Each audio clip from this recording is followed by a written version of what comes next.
What's going on, everyone? I'm back here with another unboxing video, and today I'm going to be unboxing the PlayStation 4 Slim Uncharted 4 bundle. I picked this up from my local Walmart store for $322 after tax, and the price is $300 as this giant sticker here states. It is now $299. But yeah, this is the black 500 gigabyte configuration. So, yeah, let's go ahead and take a quick look at the box. So, here we have the front of the box showing the Uncharted for A Thief's End. This side, just more pictures of the game. And then if we flip it around to the back, it gives us some more information on the console itself, as well as for the Uncharted 4 game. So then PlayStation Store, PlayStation Plus, and then some new stuff for the PlayStation VR, which is coming out, I believe, later this month. Let's go ahead and crack into the box. So let's go ahead and cut the plastic tape right here. There we are. And open this up. So, as with the Xbox One S, there's basically two boxes. So here is the PS4 box. Very, very plain. Just says PS4 on the front. So let's go ahead and open this up now. Alright, there we go. So we got some things in here, kind of hiding back here. So first thing we get is the PS4 Quick Start Guide, which has some just setup information and stuff like that. And then we have the best place to play.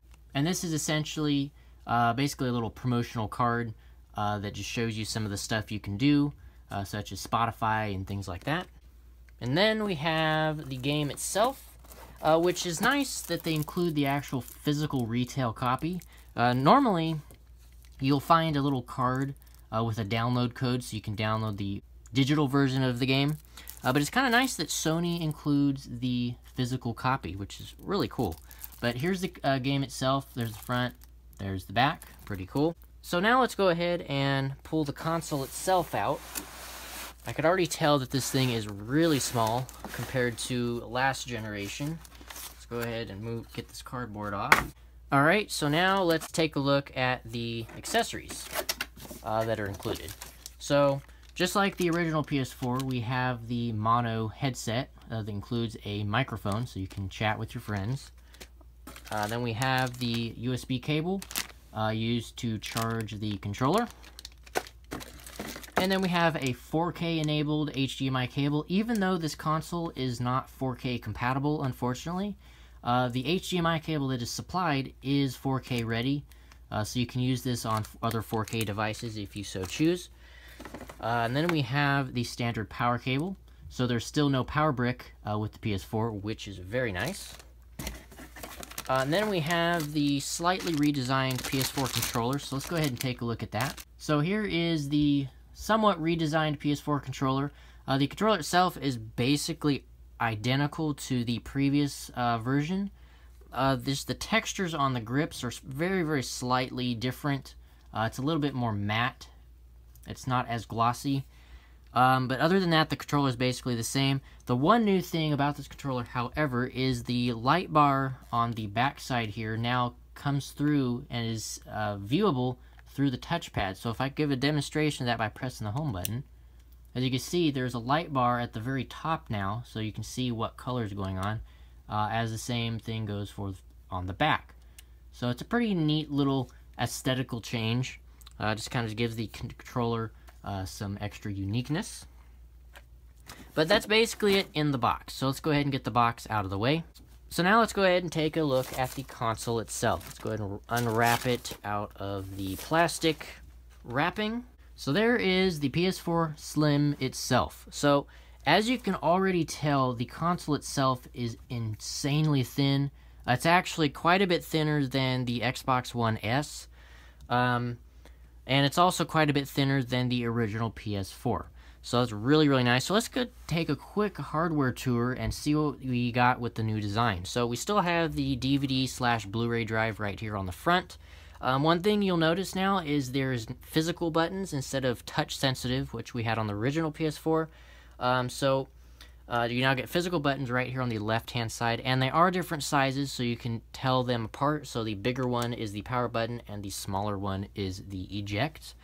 And then over here, we have two USB 3.0 ports, which are now spaced very widely apart, which I suspect is due to some accessories and peripherals not fitting in there because they were too close together.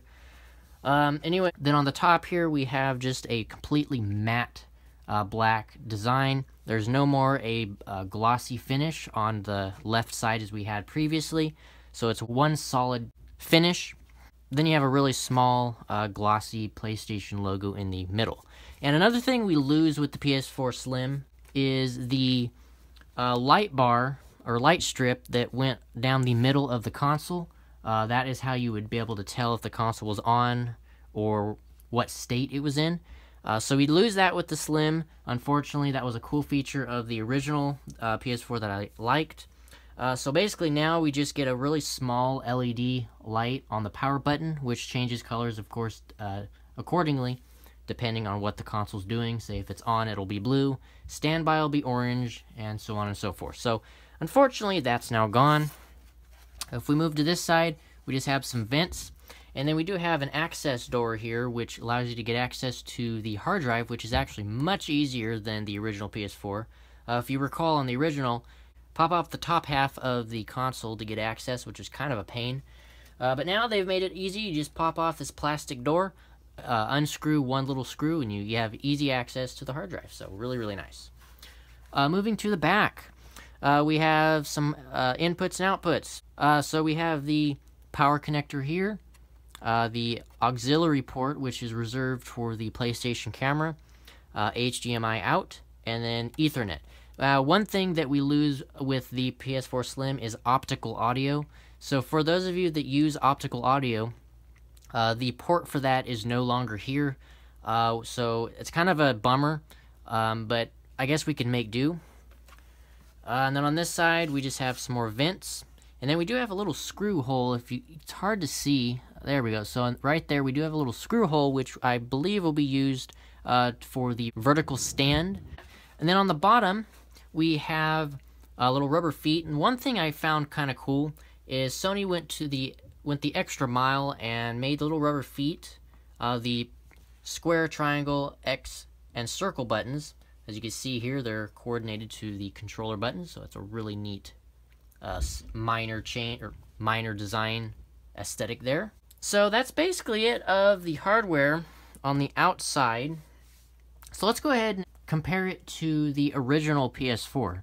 So here is what it looks like next to the original PS4. As you can see, the width is about the same. And another thing you notice is the two-tone design, like I said earlier, is no longer here, along with that light strip.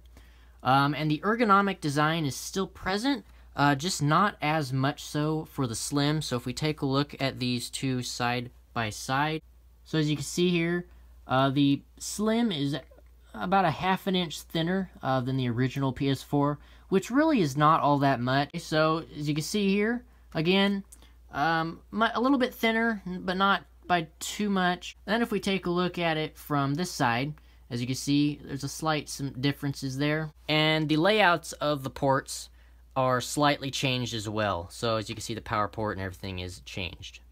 There is also another thing unique to the PS4 Slim, and that is that it also supports HDR with a software update that Sony just recently released. The confusing thing is, they released the update for the original PS4 as well, which the original PS4 doesn't natively support HDR, which I don't really know why they would do that. But yeah, the PS4 Slim does in fact support HDR in games that do support that. Currently, I don't believe there's any games that allow that right now, but I do suspect that there will be some games in the future that will support that. But that is basically it for this unboxing video. And make sure to stay tuned for an unboxing of the PlayStation Pro, so I'll have a video of that once the console is released. So keep a lookout for that. I hope you guys have enjoyed. Make sure to hit that subscribe button right down below. It's greatly appreciated and helps out the channel. Hit the like button as well. If you guys have any questions or comments, I'll leave those down below and I'll get back to them as soon as I can. So yeah, with that all being said, hope you guys have enjoyed and I'll see you guys in the next one. Peace out.